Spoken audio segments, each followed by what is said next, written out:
Hey, what's going on, everybody? Andrew here, back for our build review show. It is Friday, April 11th of 2025, and on this show, I bring users builds up live on stream, giving them personalized feedback and advice about things I think that they can do differently in their builds to help improve their results, help them to build and submit stronger lineups into their contests. We do this show once a week on Fridays at 5 p.m. Eastern. If you ever want to get signed up for a show, all you need to do is either email us or post in the office hours channel in Discord. Let me know what sport, what date, what site and slate you want. So an example would be, hey, Andrew, can you review my MLB lineups from the DraftKings main slate on April 10th? And if you give me that info, that will give me everything I need to add you to the list for the next show. But for today, we do have 4 people signed up, plenty of people to go over and study here. It looks to be a mix of MLB and NBA main slates here, so it should be a fun one. So let's jump right in. Let's get Saberson pulled up. And first person up is going to be Pac-Man. We're going to be looking at the MLB main slate from 1 week ago on April 4th. And we're going to start in the contest tab, as always here. So contest selection looks good. Mixing in single entries, mixing in multi-entry with a solo shot. So all under $3. So that's great. First thing I'm going to do is we're going to look at the contest with the most entries. So we're going to pull up the solo shot in this case, and we're going to jump over to users. Got Pac-Man, entered 20 lineups. We're going to sort by sim ROI. All right, so negative 22% sim ROI, obviously not great here. Highest sim ROIs, somewhere above 0. Like, to be quite honest, this doesn't seem like it was a very high edge contest, unfortunately here. With the highest being 16, 11, and then it drops all right down to 6, 4, 3, 2, 1, right? So anything above 0 here is actually like a pretty good set of lineups. What do we see, right? So first thing that catches my eye is like a pretty low average salary, 48,300. A lot of the other lineups here, 49.1, 49.6, 48.7 about. So there's one in that range, but seems like a little bit more of an outlier. A lot of these lineups are all above 49,000. Okay. So I don't know why we're sacrificing so much salary.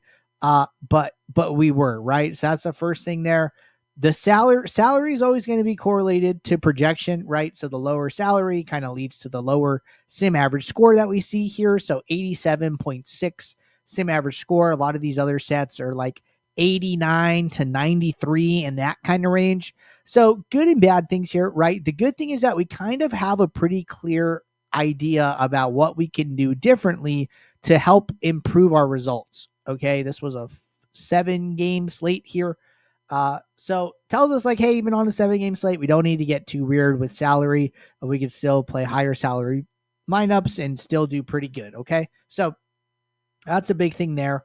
Lineups were built at a pretty good time, about 18 minutes prior to lock. You probably had all of the lineups confirmed. If not, maybe just the last game of the night would like be the only one that was outstanding at that time. So let's jump into this build. All right. So our big thing here was kind of our salary used, kind of our projection, right? So one of the easiest and simplest ways to fix this, right? Go in and change your minimum salary to 49,000, right? So we were doing office hours earlier and the minimum salary was 49,000 for the 13-game MLB main slate today. I wouldn't be opposed to changing it to 49,000 for this 7-game slate based on what we're seeing in flashback, right? So that seems like a worthwhile change that you could consider. No filters, no rules. No projection adjustments in the all tab. Looks like just the minimum required projection adjustments to unlock the build lineups button. Nothing in batters.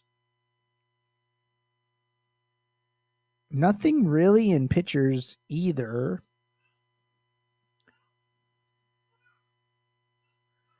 Nothing in team stacks. Okay.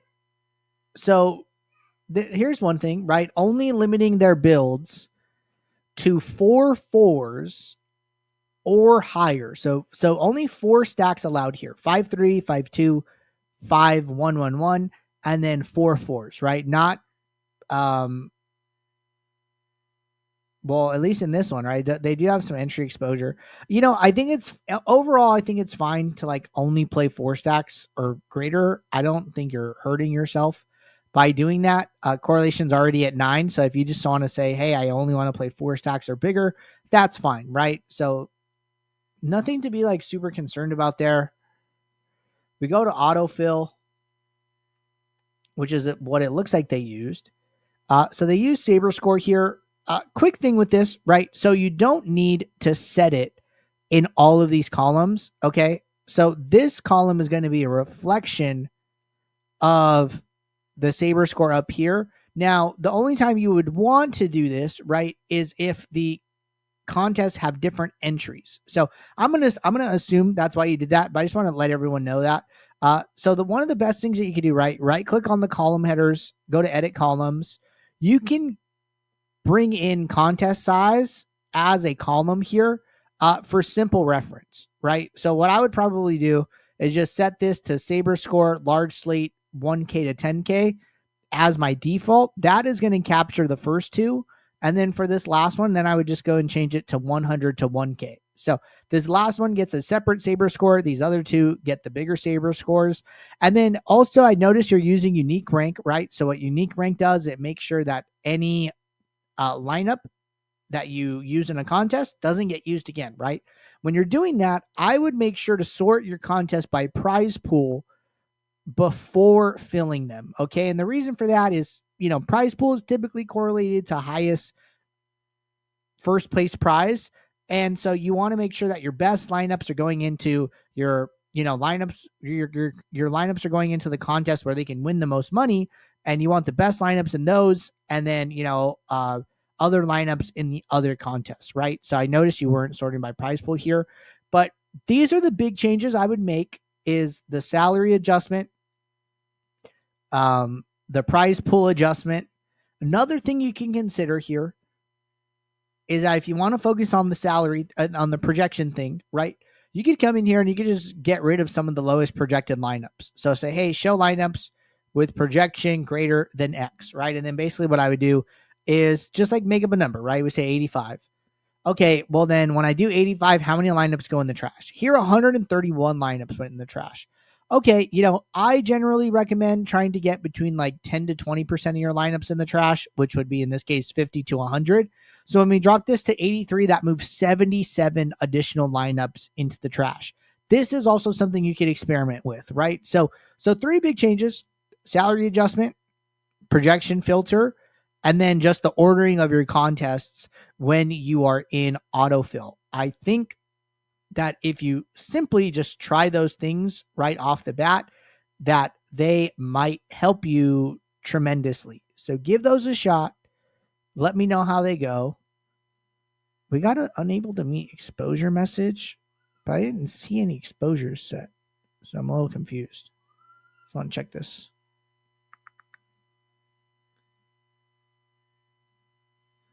I don't know. We might have received that by error, but that's okay. All right. So those are the big things there.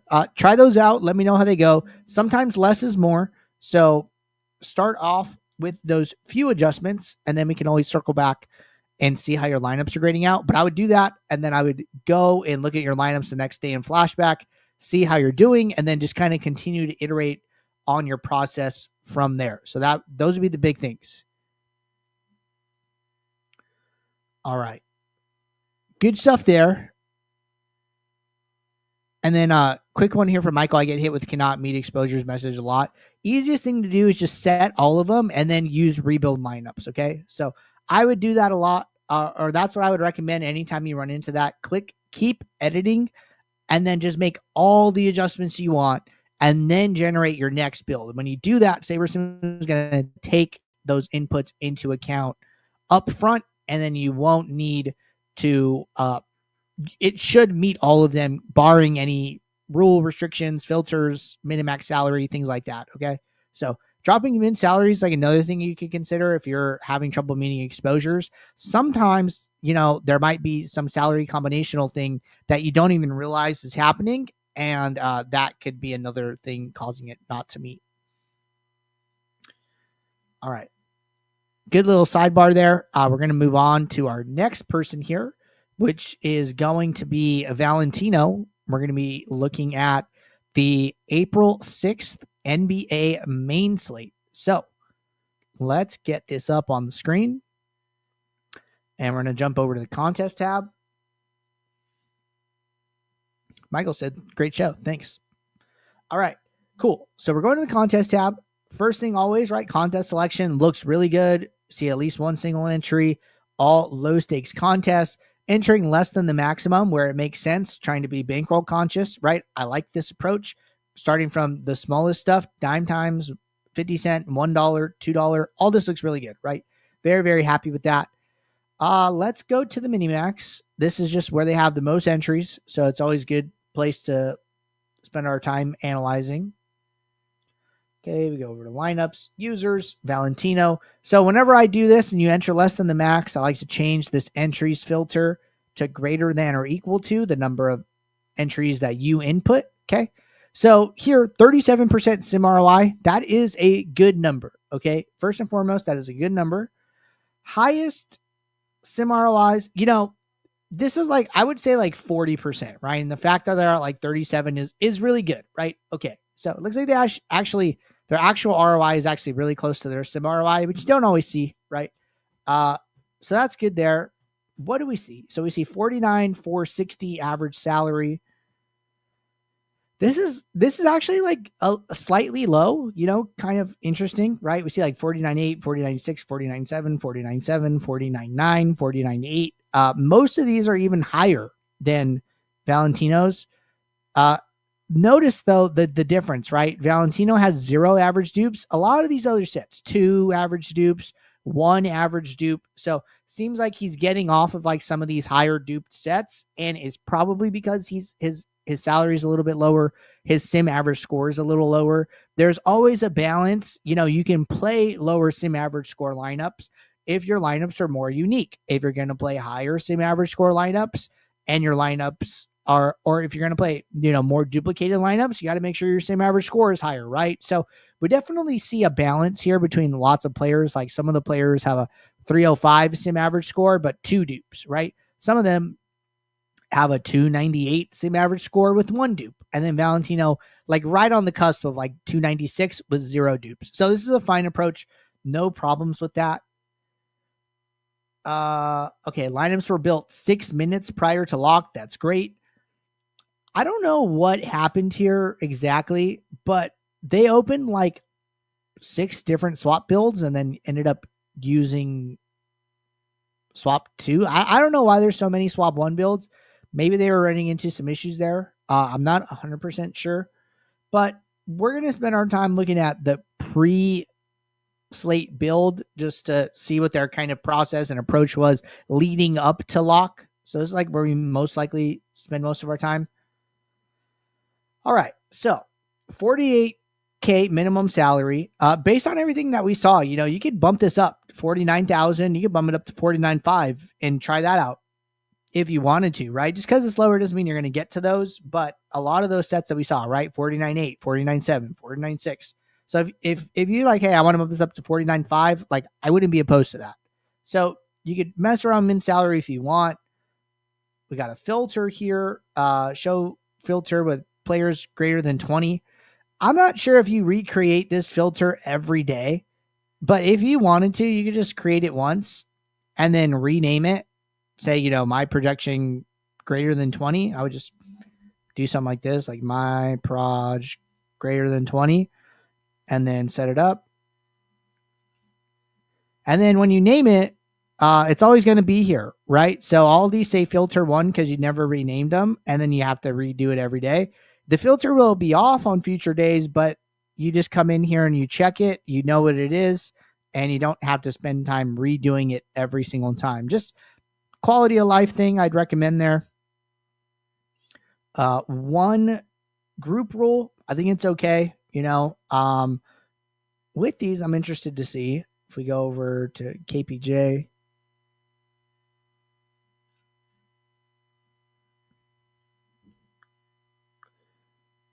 Neutral correlation. So I was interested to see if Porter and Rollins, what their correlation was. Looks to be neutral here. I don't think there's anything wrong with that. This could always be just like a good test anytime you want to create a rule like this. Like, hey, what is their correlation in the sim, right? And just get a sense for, am I in agreement with the sim about it, whether or not this is a good idea, or like, is the sim in agreement with me? Is the sim against my logic here? And you can just get some ideas there. So that's what I'd recommend just doing, but I don't think there's anything wrong with that rule at all. All right. Then we can let's go to entry exposure. Okay. Small exposure to Banton. I don't mind these max exposures to like Jaylen Brown and Shaden Sharp. They're very much like risk adjustments, right? So like, hey, I don't really want to be, above 2x on Jaylen Brown. Another one is I don't really want to take a stand on Shaden Sharp, right? That's an okay statement to make. It's really important to remember that playing a player at the same exposure as their ownership is like the most neutral thing you could do. Maybe you don't have a good feeling about this player, but you don't want them to bury you, and you don't want them to be the reason you lose, right? So like, you don't want like your entire day to be focused around that one player, whether they do good or whether they do bad. So what you decide is like, hey, I'm just going to match my exposure to their ownership, and then I'm going to take shots other places on the slate. But I just want to kind of match her because I'm like really uncertain about this play and I don't like it, right? That is the best thing that you could do, is just match and go and try and find leverage elsewhere. All right, continuing here. So a lot of these, right, I don't mind them. When you get into this territory, right, the Kuzma, the Trent, where you're like, your max exposure is like 3 times less than their ownership. Now you're taking a stand, right? Now you're taking a stand against Kuzma in the negative version. Now you're taking a stand against Trent in the negative version, right? So just be aware of these things. If you're going to set if you're somebody setting a lot of mini max exposures, I would grade yourself, right? I would write every one of these down and just say like, okay, Trent, ownership X, max exposure X, like under on him. Projection was, Y. What's his actual score? Was I right or wrong? Right. And then you grade yourself like 1 or a 0. And then you do that for everybody. Do it for Kuzma. Do it for Sharp. Do it for Brown, right? Do it all the way up and down. Especially if you're doing this every single day, then you're going to get a sense for like, hey, how am I actually grading out? Am I right more than 50% of the time? Am I wrong more than 50% of the time? Am I about average and this doesn't even matter because I always kind of just end up right in the middle? Am I just wasting time, right? So you can get a sense for if this is a good thing, if this is a bad thing, if this is kind of just a time waster by grading yourself. And I would really recommend doing that. That's something I'll do during like NFL season when I'm making like a ton of projection adjustments, is on an Excel sheet, grade them all and just say like, hey, is this worth it? Because it does take time. It definitely takes time, research, adjustments, all that kind of stuff. So that's my big thoughts there. Let's see, using autofill, using ROI. Okay, this is another example, right? So notice that they went into the rank by and they went and checked all of the they've matched the names to the ROI. So you don't need to do this. And the reason for that is that your ROI is going to use this target contest ROI. So what the target contest does is it looks at the name of the contest and then it says, hey, go and use this contest's ROI. So using the target contest ROI is actually the exact same thing as coming in here and selecting the ROI for the and one. So there's no need to do that at all. Okay. Other thing here, I would probably consider using some min uniques here, right? You're playing a lot of lineups. You have 111 entries.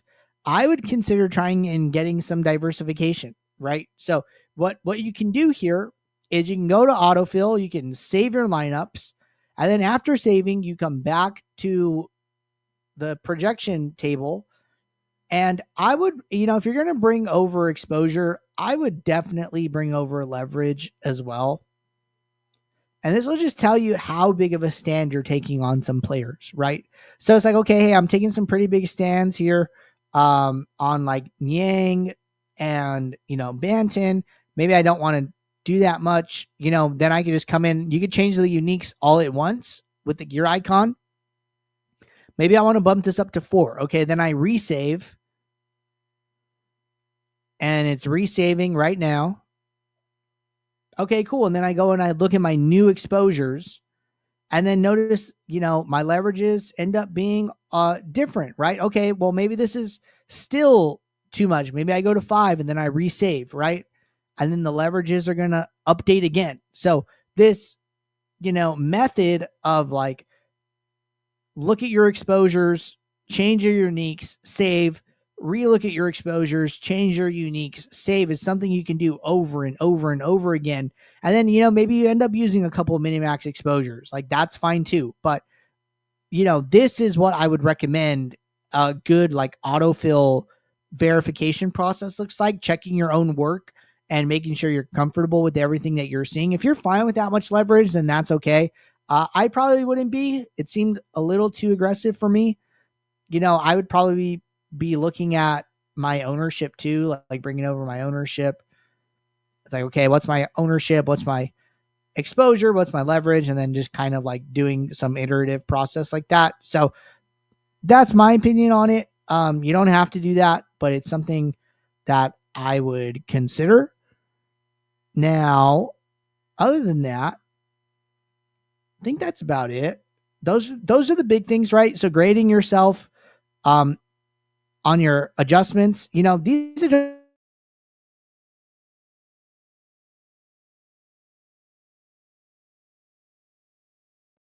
say it again. They had a 37% sim ROI in the contest they were playing, and the highest, sim ROIs were somewhere above 40%, right? So they were like literally right on the cusp. But you want to make sure you're not wasting your time. You want to try and add some value. And I think that's good, right? So those are my thoughts there. Hope this is useful. Don't forget about like the salary adjustment stuff that we mentioned and things like that. So high level, that's what I would be doing here. I think this user is definitely doing a lot of the right stuff already, and why they're ending up on good lineups, and then their actual ROI was actually right in line with their sim ROI. You're not always going to see that, but it is nice to see it every once in a while. All right. Good stuff there. Next person up, we're going to be looking at NBA again. Hold on one sec.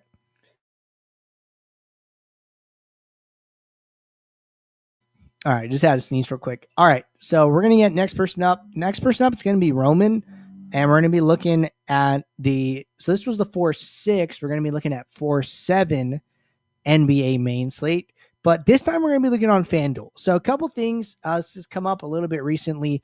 We do not have contest flashback for FanDuel. And the reason for that is that FanDuel does not allow us to download the contest data into a CSV the same way DraftKings does. That is very unfortunate. We would love to have contest flashback for FanDuel if they would let us. So right now it is not something we can provide, but something we would love to provide in the future. However, that does not stop us from reviewing builds and taking things away from processes. So let's go over the contest tab for Roman. Contest selection looks great. This 5-cent contest is probably one of the best contests in the DFS lobby on any given day. A couple single entries mixed in here. Seems good. So we'll go over to the build. Notice that these lineups were built 5 minutes prior to lock here. Okay. So we come in and we see that, hey, lineups built 5 minutes prior. It's okay that they didn't late swap because there might not have been any news to swap for. Okay. This is a 2-game main slate. There's only 30 minutes between game times. I can't tell you if there was news or not. Okay.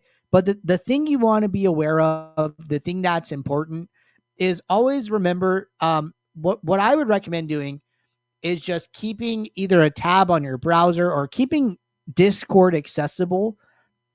And then anytime you see the green refresh projection icon up here, I recommend bouncing over to Discord and then just going and seeing what changed, right? Oh, okay. Hey, a Simran, Kevin Porter Jr. moved by half a point. I don't really think that's swap worthy news. Even like some of these other small ones, right? But maybe you see something different where I'm trying to find like a good one from yesterday. Okay, this one, right? Isaac Okoro announced coming off the bench instead of starting. His projection goes down 5 points, right? That's pretty significant. Maybe you were getting some exposure to him. Well, I would definitely want to swap for that news because chances are you might not be getting as much of him as you were previously since his projection came down so much. So anytime you see the refresh projection icon, I would always jump over to the NBA lineup alert channel in Discord just to see what the change is so you can make a determination about whether or not it is worth it to do a swap or whether or not a swap is necessary. Okay. So 2-game main slate, 30 minutes apart. I don't think it's a big deal that we don't see a swap. Although in general we would. All right. Aside from that, let's see. One adjustment to exposures for Sabonis, where they're basically just saying, hey, I kind of want to match exposure on him. Same thing with DeRozan, like trying to be pretty close. Oh, no, actually, these are a little bit low. So, seem like they didn't love Sacramento here a little bit. Maybe they're trying to, guard against some blowout risk. Seems like their entry exposure ends up being pretty close to ownership. DeRozan, they end up being under on. I don't know where this logic, kind of came from or like why they did it, right? I'm not 100% sure. This could be another opportunity to, again, grade yourself, do it over a long period of time. Maybe you're playing NBA every day. You'll get a big enough sample size at some point to figure out if you're doing something good or bad. Salary opens up for these small slates. That's normal. No filters, no rules. That's what we would recommend on a small slate. Nothing in the individual player tabs. Nothing in team stacks. No adjustments to stack exposures. So other than those two changes, pretty hands off. I think those changes are fine. Looks like they are using unique rank. Looks like they are using Saber score. Looks like they are sorting by prize pool. The one thing I would mention, right? Again, I really think adding this contest size column is like really good thing to do.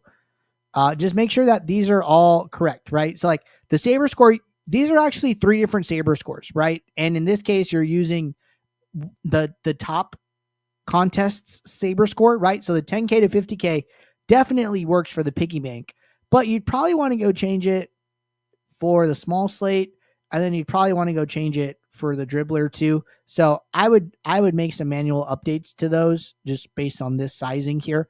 I'm actually going to make a recommendation to the team on this.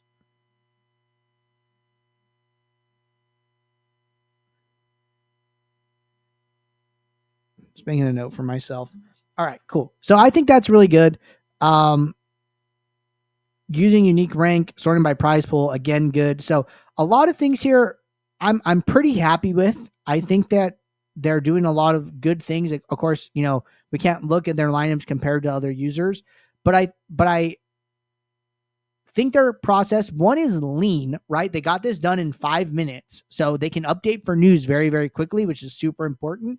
2, they're making a couple of fine-tune adjustments. Other than that, letting the build, the builder do its thing, and then they're setting their stuff up correctly in autofill. So all in all, I think they did a lot of good things here. I'd be pretty happy with this process, and then I would just continue to pay attention to how I'm adding value and, make sure those adjustments are grounded in like good research and things like that. But overall, good stuff, Roman. All right. Last person up today is going to be James. And we're going to be looking at the April 9th MLB early slate on DK. So let's move over. This was on Wednesday of this week. Slate was at 1:10 p.m. Eastern time. And let's get James up.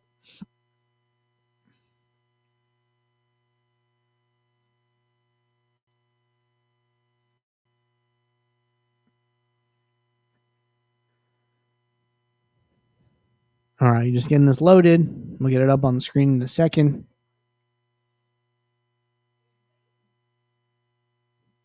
All right, cool beans. So, starting contest tab as always.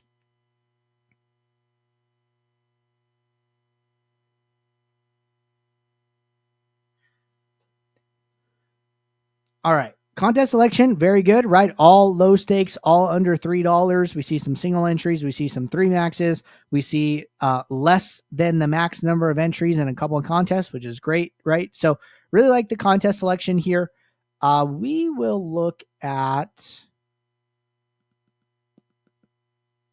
I'm going to look at the solo shot here. All these entries are kind of close. I'm just going to go with the biggest prize pool contest in this case.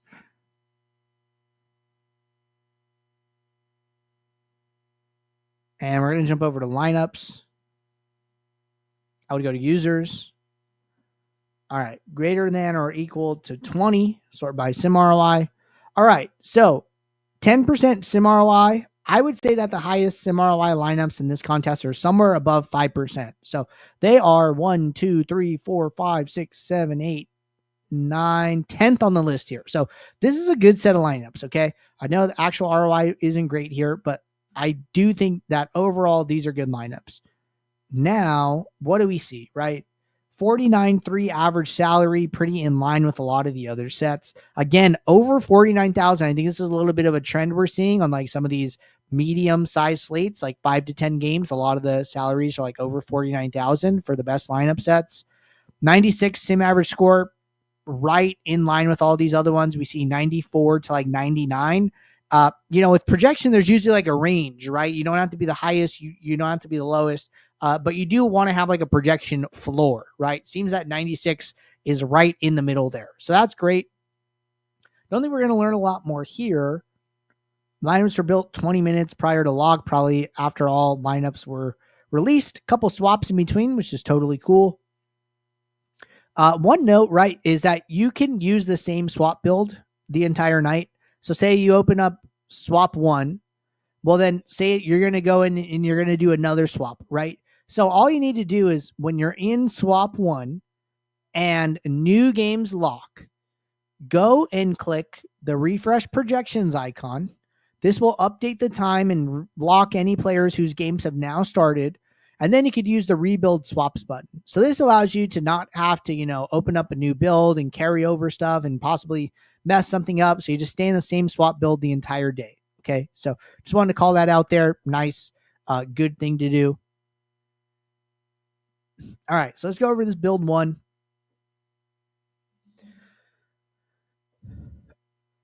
And we'll let this load up. So what do we see in build 1? All right. So I'm going to start wider and then go smaller. So no adjustments to stack types, still getting tons of correlation. Nothing in games. Couple adjustments here to team stacks. I think this is okay, right? Again, they're managing risk. They're like, hey, I want some exposure to the highest projected run team. And then I want to cap some exposure on some of the lowest run teams, right? This is good. I like this. This is what we've been talking about. All risk management type stuff. Okay. So I like that overall. One thing I would be careful with, right, is, if you come in and you bump up your min exposure to say the Dodgers, well, one of the easiest things for the builder to do is just throw them in as 2 stacks. Like, okay, fine, you want Dodgers, I'll give you 2 stacks. But like maybe you didn't want 2 stacks, right? Maybe you wanted some bigger stacks. So what I would consider doing is just setting it in max. Setting your minimum exposure in all, and then verifying your exposure in some of these other ones. Okay. So like, oh, well, I asked for 10% and now most of my exposure is coming in the 2 stacks. Well, then go and set a max exposure in the 2 stacks. So the builder is forced to play 3s, forced to play 4s, forced to play 5s. Okay. So just don't give the builder an easy out, or don't let it trick you. All right. So that's one thing there. to just be aware of. No individual batter exposures from what I can tell, which seems fine. Some small tweaks to pitcher adjustments, which I think is okay. I think maybe they adjusted game totals. I'm actually not sure. Because I see this adjusted SaberSim. Yeah, I'm pretty sure they adjusted team totals somewhere. I don't know where, but we see the SaberSim adjusted. So that's probably impacting some of this.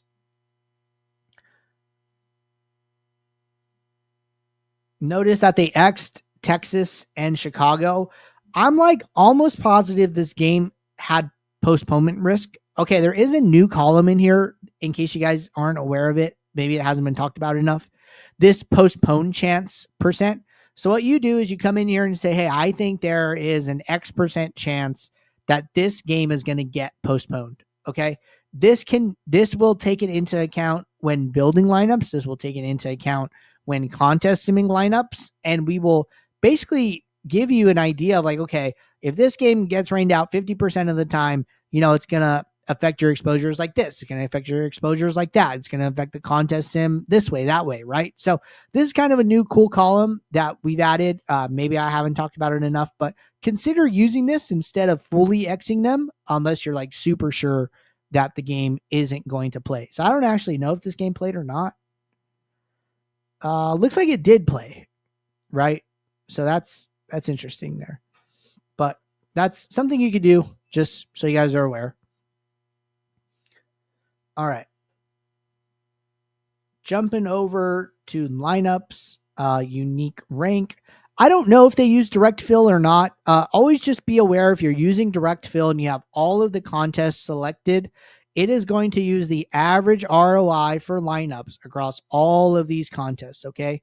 So what it does is it takes the ROI from contest 1, contest 2, contest 3, and then, finds the mean and then ranks the lineups that way. So if you're going to use direct fill, I highly recommend going one contest at a time like this, and then filling this contest and then moving to the second contest and then moving to the third. That is effectively what autofill does for you. But if you want to see your exposures before, that's cool. Maybe they did use autofill because the uniques are adjusted here and then it looks like they sorted by prize pool. So if they did use autofill, great. If they didn't, I just wanted to call out different ways that you can use direct fill and get the best result possible. So those are the big things there. But again, looks like they used looks like they used auto, which is cool. I don't have a ton else here. And the reason for that, right? This was already like a top 10 sim ROI set of lineups. This is a good example of good things to do, right? They added some value with some of these projection adjustments.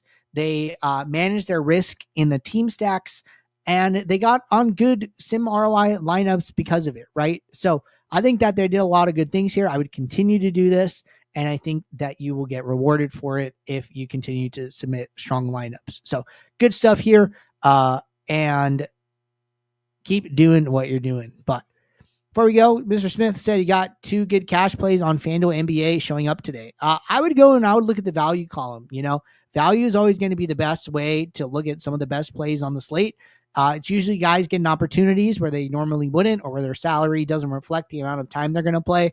So going into SaberSim sorting by value are one of the best things that you can do. All right, everybody. Appreciate you guys tuning in. I'll be back tomorrow, 12:30 p.m. Eastern for office hours. So until then, everybody, take care. Good luck. Thanks. Bye.